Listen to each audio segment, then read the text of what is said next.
안녕하세요. 초등학생 딸아이 하나를 키우고 있는 40대 여성입니다. 제가 오늘 이렇게 제 이야기를 하러 온 건 말 그대로 염치 없는 저희 시댁 식구들을 고발하고 싶어서요. 법적으로 다툴 수만 있다면 정말 그러고 싶을 정도로 생각만 해도 분한데 정말이지 남보다도 못한 가족이 있다는 거 어디 드라마에서나 봤지 제가 직접 겪게 될 줄은 상상도 못했다니까요. 일단 제 이야기를 좀 하자면 제가 고등학교 2학년 때 아버지께서 세상을 떠나셨어요. 화재 사고였지요. 참으로 억울한 게 원래 저희 아버지는 본사에서 근무를 하셨는데 그날은 공장에 내려가 봐야 할 담당자가 휴가를 내는 바람에 어쩔 수 없이 저희 아버지가 가시게 되셨거든요. 그리고 그날 딱 사고가 난 거예요.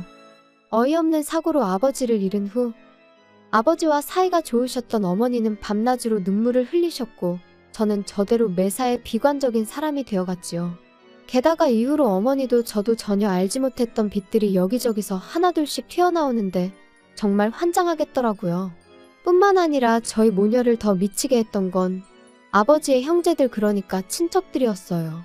사람이 죽었는데 기껏 저희 집에 찾아와서는 형이 재산을 얼마나 남겼냐, 보상금은 얼마나 받았냐, 자기들이 정말 힘들어서 그러니 좀 나눴으면 안 되겠냐. 형이 살아있었다면 무조건 나눠줬을 거다. 말 같지도 않은 소리를 어찌나 뻔뻔하게 내뱉어대던지 그때 정말 처절하게 배웠어요. 피가 물보다는 진하다고 해도 돈보다는 못하다는 걸 말이죠. 그리고 그런 일련의 시간은 저에게서 미래에 대한 꿈도 희망도 다 빼앗아갔어요. 대학이니 뭐니 그런 게 뭐가 중요한가. 주변의 모든 일이 무의미하게 느껴졌고 그 어떤 열정도 생기지가 않더라고요. 그래서 대학을 포기했어요. 나중에서야 그 선택을 후회하기도 했지만 그땐 제 나름대로 최선의 선택이었죠. 그리고 이후로도 한동안 방황을 하던 제가 정신을 차리게 된 계기가 있었으니 그건 바로 제 은인이나 마찬가지인 사장 언니를 만나면서였습니다. 당시 저는 그래도 제 용돈은 벌었어야겠다는 생각으로 디저트 가게에서 아르바이트를 하고 있었는데 그때만 하더라도 가게가 자리를 잡기 전이라서 아르바이트생이라곤 저 하나밖에 없었거든요. 그리고 사장 언니는 사장과 아르바이트생이라는 관계에도 불구하고 저를 정말 친동생처럼 아껴주었어요. 뿐만 아니라 제가 디저트에 흥미를 보이니 틈틈이 어떻게 만드는 건지 가르쳐주기까지 했지요. 너무 기뻤어요. 사실 집에서 흉내라도 내보고 싶은 적이 한두 번이 아니었는데 도구 하나 제대로 갖춰진 게 없었기에 엄두도 못 내고 있었거든요. 그리고 그렇게 계속 배우다 보니 누구한테 말하진 못했지만 언젠가 나도 이런 가게를 하고 싶다는 꿈을 갖게 되었지요. 하지만 그 행복이 오래가지는 않았습니다. 당시 어머니 허리 디스크가 악화되면서 일을 좀 쉬셔야 하는 상황이 되었으니까요.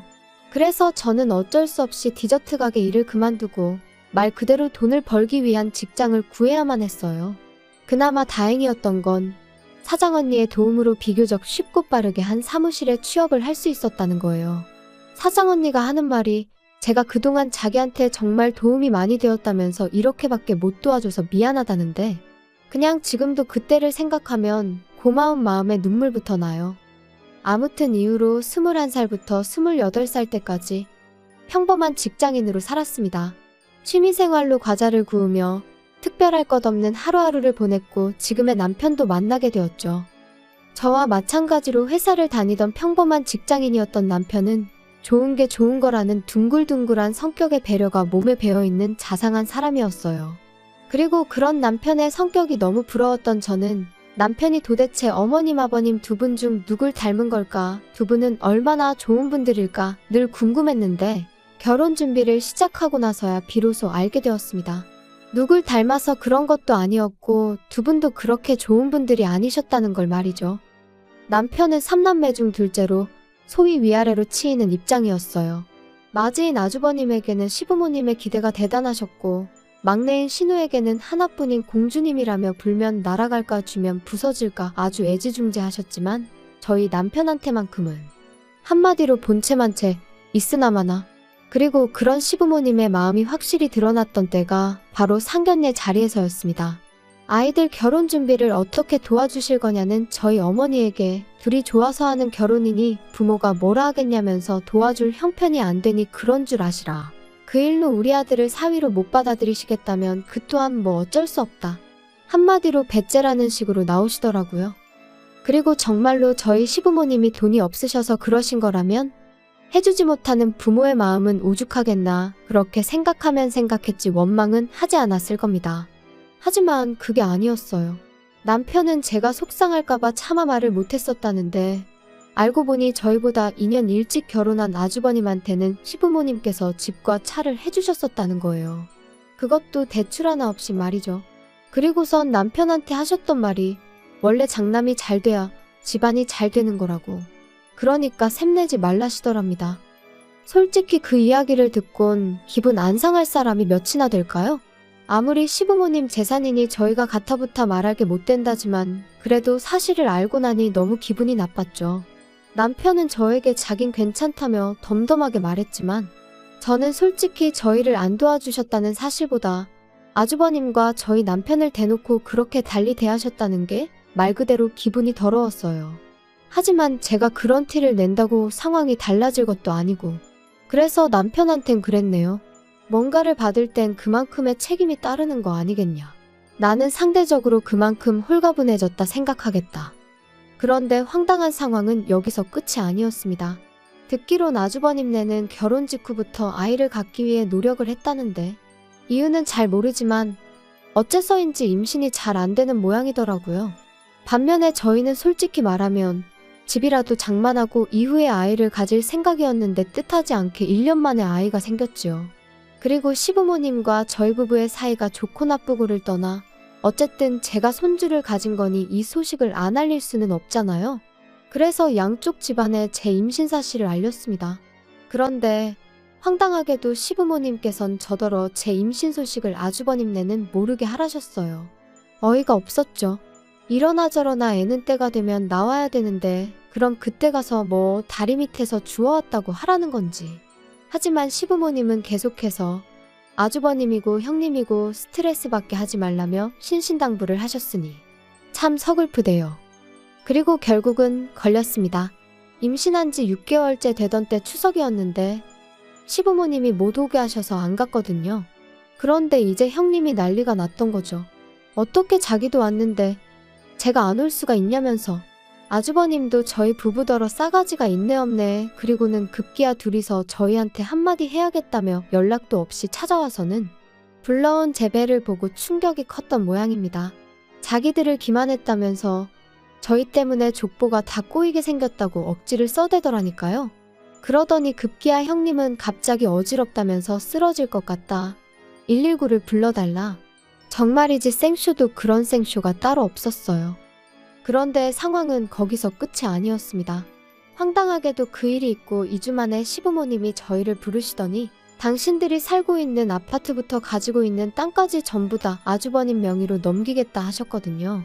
원래도 시부모님 재산에 관심도 없었고 그 재산이 언젠가 저희 몫이 될 거란 기대도 없었지만 그래도 너무 갑작스럽고 당황스러워서 갑자기 그런 결정을 내리신 이유가 뭐냐고 여쭤봤어요. 그랬더니 어머님이 하시는 말씀이 아주버님네서 그렇게 해달라고 했다는 거예요. 평소에도 저희 부부가 싸가지가 없어서 자기들한테 잘하는 게 없었는데 이제 애까지 가졌으니 얼마나 기세등등하겠냐면서 자기들한테도 어떤 식으로든 힘을 실어달라고 했다나요? 듣는 내내 어처구니가 없었습니다. 솔직히 쪽팔려서 어디 가서 말도 못했는데 한번 말해볼까요? 저희 결혼하는데 시부모님은 한 푼도 안 보태주신 건 물론이고 남편 대학 다닐 때 딱 2번 학비 내주셨다는데 그걸 핑계로 축의금을 다 가져가셨어요. 게다가 아주버님네 부부는 매일같이 돈 자랑을 해대는데 정작 저희 결혼할 때 축의금으론 달랑 10만 원 했더라고요. 물론 그마저도 구경도 못했지만 아무튼 이미 그런 역사가 있었으니 아무리 저희 남편이 사람이 좋다고 해도 뭘 얼마나 잘하고 싶었겠어요? 까놓고 말해서 그냥 명절이고 시부모님 생신이고 봐야 하는 날에만 보는 거고 그때는 그냥 인사나 하고 마는 거지. 저희가 뭐가 좋다고 거기 붙어서 허허실실 싸바싸바를 했겠냔 말이죠.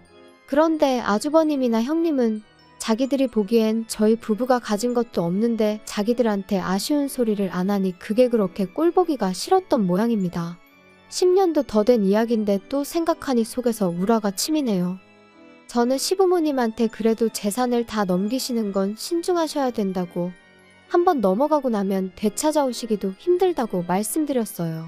그리고 여기엔 정말 사심은 없었고 두 분이 너무 아주버님과 형님한테 끌려다니시는 거 아닌가 싶어서 제가 시부모님한테 좋은 감정이 있던 것은 아니었지만 어쨌든 걱정스런 마음에 드린 말씀이었죠. 하지만 시부모님은 오히려 제가 하는 말에 노여워하셨습니다. 너네 참 이상하다. 왜 부모 자식 사이를 이간질을 하냐? 제가 무슨 이간질을 했다고 정말 걱정이 돼서 드리는 말씀이에요. 아이고 걱정 같은 소리 한다. 다른 사람도 아니고 우리 장남한테 준다는데 어디 감히 그런 소리를 해. 그리고 너네 혹시 우리 재산에 흑심이라도 있으면 꿈 깨라. 이거 너네가 아무리 술을 써도 너네 거 안 돼. 장남해줘야지. 장남이 잘 돼야 집안이 잘 풀리는 거라니까. 그리고 생각해봐라. 너네는 걔들한테 미안하지도 않냐? 걔네 그렇게 노력하는 거 다 알면서 놀리는 것도 아니고 불쑥 애를 가지면 어떡해? 사람이 말이야 때를 기다릴 줄도 알아야지.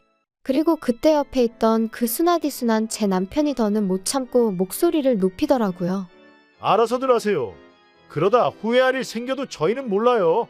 저희한테 도와달라 어떻게 해달라 그런 말씀 절대로 하지 마시라고요. 그런데 저희 시부모님이 그런 저희 남편을 보시고는 차라리 화를 내셨다면 모르겠는데 그것도 아니고 비웃으셨어요. 얘네들 좀 봐. 아주 웃겨 죽겠네. 니들이 뭐가 있다고 우리가 거기다 손을 벌리겠냐? 니들이 뭐 가진 게 뭐가 있어서 우리가 거기다 손을 벌려. 걱정 마라. 절대로 손 안 벌리니까.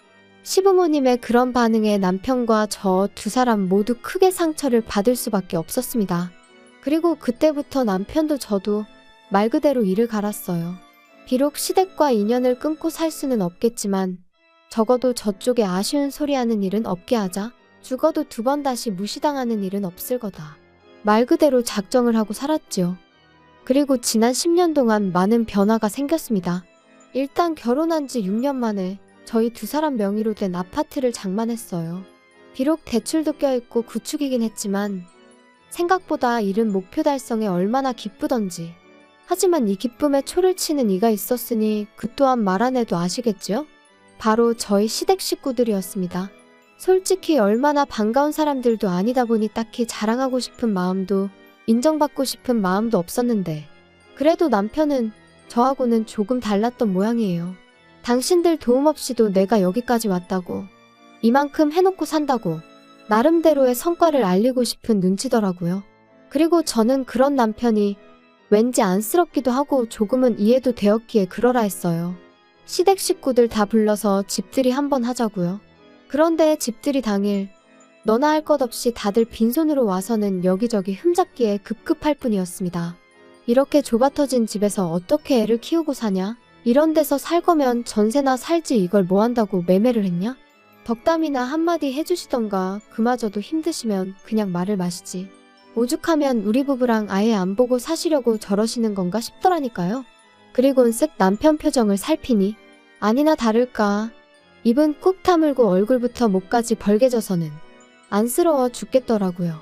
그래서 그때 이후로는 전보다 더더욱 거리를 두고 지내기 시작했지요. 그러다 저희 애가 초등학교에 들어가고 얼마 지나지 않았을 무렵 저는 사장언니로부터 생각지도 못한 제안을 받게 되었습니다. 사장언니 말이 자기가 애들 때문에 급하게 이민을 가게 되었다면서 자기 가게를 인수받으면 어떻겠냐고요. 이미 하겠다는 사람은 여럿 있었지만 제가 계속 마음에 걸렸다면서 만약에 제가 한다고만 하면 저한테는 권리금 없이 그냥 넘기겠다는데 솔직히 그렇게 제 생각을 해줬다는 사실만으로도 너무 고마웠네요. 하지만 한편으론 내가 할 수 있을까 하는 걱정도 컸어요. 아이를 키우는 동안 나름대로 배운다고 전문학교를 다닌 적도 있었고 집에서 꾸준히 만들어 보기도 했지만 남한테 제대로 평가를 받아본 일이 많지 않다 보니 스스로에 대한 믿음이 부족했달까요? 하지만 결론부터 이야기하자면 결국엔 한번 부딪혀 보기로 했어요. 사람 일이라는 게 뭐든지 해보고 나서 결정해도 늦지 않는다는 친정어머니의 말씀에서 용기를 얻었죠. 그리고 그 이후로 지금까지 저희 부부에게는 좋은 일만 있어 왔습니다. 남편은 좋은 조건의 대기업으로 이직에 성공했고 제 가게 또한 나날이 인기가 좋아져 3호점까지 냈으니까요. 그뿐인가요? 집값도 올랐지 아이는 성실하고 건강하게 자라주고 있었지. 어느 것 하나 불만을 가질 이유가 없었어요. 그리고 그렇게 행복하고 편안한 하루하루가 이어지면서 시댁 식구들에 대한 관심은 점점 멀어져만 갔습니다. 사실 사이가 안 좋아지기 시작한 무렵부터 한동안은 그래도 시댁 식구들이 어떻게 지내고 있는지 알아야 할 것 같았고 뭐랄까. 비록 느슨하고 해진 끈일지라도 어떻게든 붙잡고 있어야 할 것 같았거든요. 그런데 어느 순간 그런 마음도 옅어지기 시작하대요. 아마 저희 셋만으로도 충분히 행복할 수 있다는 걸 깨닫기 시작하면서부터 아니었나 싶은데. 아무튼 그리고 그렇게 지내다 보니 어느 순간 시댁에 대한 미움도 원망도 사라진 것 같았습니다. 알아서들 잘 살겠지. 무소식이 희소식이라니까. 우리도 알아서 잘 살고 있어요. 정말 딱 이 생각뿐이었어요. 하지만 올해 초 전혀 생각지도 못한 소식을 듣게 되었습니다. 평소에 왕래라곤 요만큼도 없었던 신우한테서 말이지요. 어떻게 제 번호를 알게 된 건지도 모를 만큼 소원한 사이였는데 난데없이 신우가 전화를 해서는 저희더러 무심하니였더니 한참을 떠들어대대요. 그리고는 한다는 말이 아주버님네가 난리가 났다면서 큰일 났다는데 솔직히 하나도 궁금하지 않았어요. 하지만 안 물어보면 이 전화가 끝날 리가 없겠구나 싶어. 무슨 일인데 그래요? 언니 어떡하면 좋아요. 우리 큰오빠 아주 쫄딱 망하게 생겼어요. 그리고 이때까지만 해도 저는 솔직히 기껏해야 아주버님이나 형님 둘 중 한 분이 바람이라도 났나 싶었는데 쫄딱 망하다니 그게 다 무슨 소리예요. 알아듣게 얘기를 해봐요. 글쎄 세상에 큰오빠가 큰언니랑 상의도 없이 엄마 아빠가 준 땅도 다 팔아버리고 아파트 담보로 대출도 있는 대로 끌어다가 주식을 했대나 코인을 했대나 진짜 미쳤나봐요. 어떡해요? 그걸 저한테 물어도 제가 무슨 말을 해야 할지 모르겠네요. 아니 근데 솔직히 작은 오빠랑 언니 때문이기도 해요 이게. 큰오빠가 하는 말이 두 사람 사는 게 하루가 다르게 나아지는 것 같다면서 엄청 조바심을 냈거든요.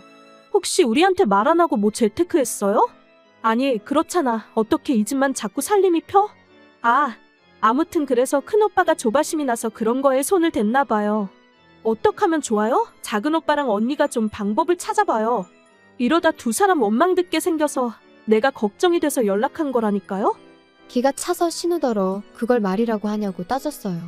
그리고 아가씨도 지금 나이가 몇인데 전할 말 못 전할 말 구분도 못하느냐고 그런 말을 나한테 전하면 내 입에서 좋은 소리가 나가겠냐고 쏘아붙였습니다. 설령 재테크를 했다고 해도 그게 우리가 아주버님이나 형님한테 양해를 구할 일이냐 사과를 할 일이냐 황당하다 그랬지요. 그랬더니 신우가 한다는 말이 다 같이 잘 먹고 잘 살면 좋은 거 아니냐는데 그렇게 생각하는 사람들이 시부모님한테 재산 다 받아내고 동생네는 거들떠도 안 보냐고 또다시 받아쳤어요. 그러자 신우가 저더러 언니 그렇게 안 받는데 돈 얘기에 되게 민감하답니다. 그러니 더 할 말이 없었죠. 참고로 그렇게 아주버님 재산 다 퍼주실 때 신우 앞으로도 오피스텔 하나 해주셨어요. 정말 저희만 아무것도 안 해주셨다니까요. 그렇게 기분 나쁜 연락을 마치고 남편에게 이런 연락이 왔었다고 알렸습니다. 그리고 남편의 반응은 저랑 별반 다르지 않았죠. 이제 와서 그런 소리를 왜 우리한테 하냐면서 몹시 마음 상해했거든요. 그런데 며칠 전 어머님한테 걸려온 전화를 받게 되면서 그제서야 신우가 괜히 연락을 했던 게 아니라는 걸 알게 되었습니다. 어머님하고는 참으로 오랜만에 통화였는데 어머님은 가타부타 설명도 없이 다짜고짜 앓는 소리 죽는 소리를 내기 시작하셨어요. 그리고 저는 그런 어머님의 푸념이랄지 신세한탄을 들어드리고 싶은 마음은 손톱만큼도 없었기에 하실 말씀이 뭐냐 용건만 말씀하시라 했지요. 옆에 있던 남편도 귀찮다는 듯이 손만 내저을 뿐이었고요. 너는 정말 말을 서운하게 하는구나. 시애미가 전화를 하면 잘 지내셨냐, 아픈 데는 없으시냐, 근심거리가 있으시냐 그런 거 물을 생각은 안 하고. 아주버님이 어련히 잘 챙겨드리고 계시지 않겠어요? 무슨 일 때문에 그러시는데요? 우리 장남이라면 내가 생각만 해도 눈물이 날라 그런다. 걔가 지금 너무너무 힘들어하고 있어. 혜지한테 다 들었지? 아가씨랑 얼마 전에 통화를 하긴 했는데 잘은 몰라요. 그런데 아주버님이 힘드신데 왜 저한테 연락을 하셨어요? 제가 딱히 해드릴 게 없는 것 같은데. 왜 해줄 게 없어? 있으니까 내가 연락을 했지. 아무래도 나랑 네 시아버지랑 당분간 너희 집에 가 있어야 될 것 같다. 갑자기 그게 무슨 말씀이세요? 저희 집에 오신다니 도대체 왜요? 아니 부모가 자식 집에 간다는데 무슨 왜요야? 왜요는? 큰애가 지금 사는 집을 비워줘야 되는데 뭐 돈이 좀 그래서 당분간 우리 집에 와 있어야 된다잖니? 그런데 너도 우리 집 알잖니? 거기서 어떻게 다 같이 살아? 게다가 이 집도 명의가 큰애 앞으로 되어 있어서. 아무튼 우리가 그래서 일단은 큰애한테 집을 비워주고 우리는 너희 집에 가 있으려고 그런다. 그러니 그런 줄 알고 방 하나 만들어놔. 알겠지? 아주버님네랑은 못 사시는데 저희랑 어떻게 살아요? 그리고 내드릴 방 없어요. 걔네가 우리가 있으면 애를 어떻게 만들어? 넌 왜 이렇게 생각이 없냐? 어머님, 결혼하고 이제껏 안 생기면 둘 중 누구한테 문제가 있어도 있는 거 아니겠어요? 아무튼 그거야 아주버님네 사정이고 저는 어머님 아버님이랑 같이 못 살아요. 여기로 오지 마세요. 그리고 그때 남편이 저한테서 핸드폰을 뺏어가더니 스피커폰으로 돌리고는 화를 내기 시작했습니다.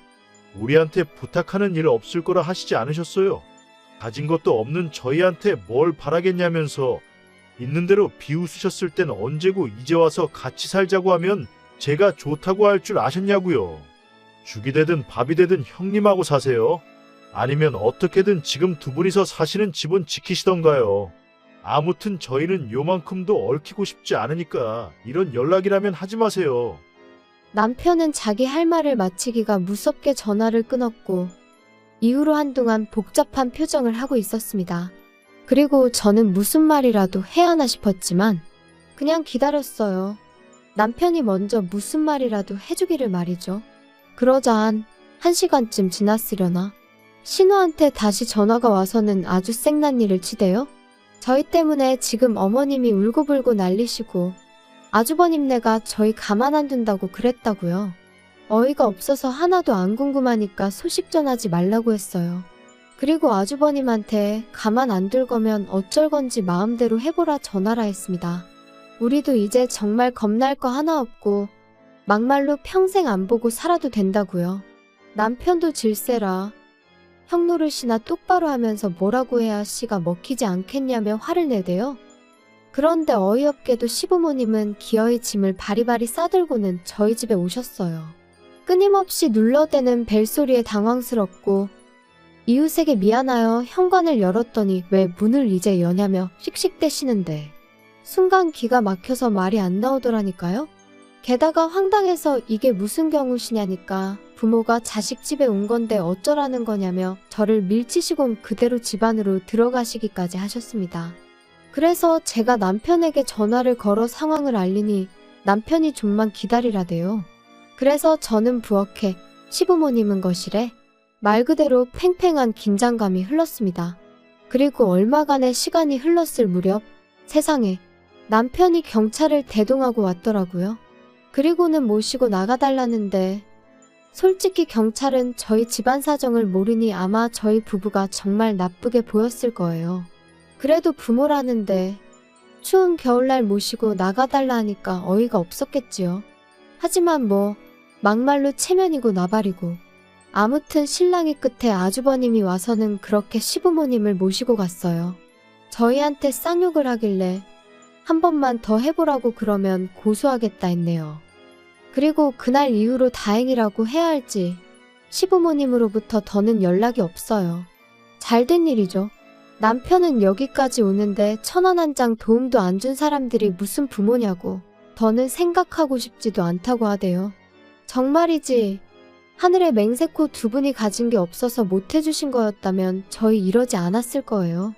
오히려 안타깝고 안쓰럽게 생각하며 저희가 먹고 살만해진 지금 어떻게라도 도와드렸을 테지요. 뭐 아무튼 이미 다 지나가 버린 일 계속 곱씹는다고 뭐가 달라지겠어요?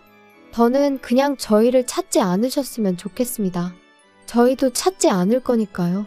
그냥 각자의 자리에서 정말이지 무소식이 희소식이란 마음으로 살면 좋겠네요.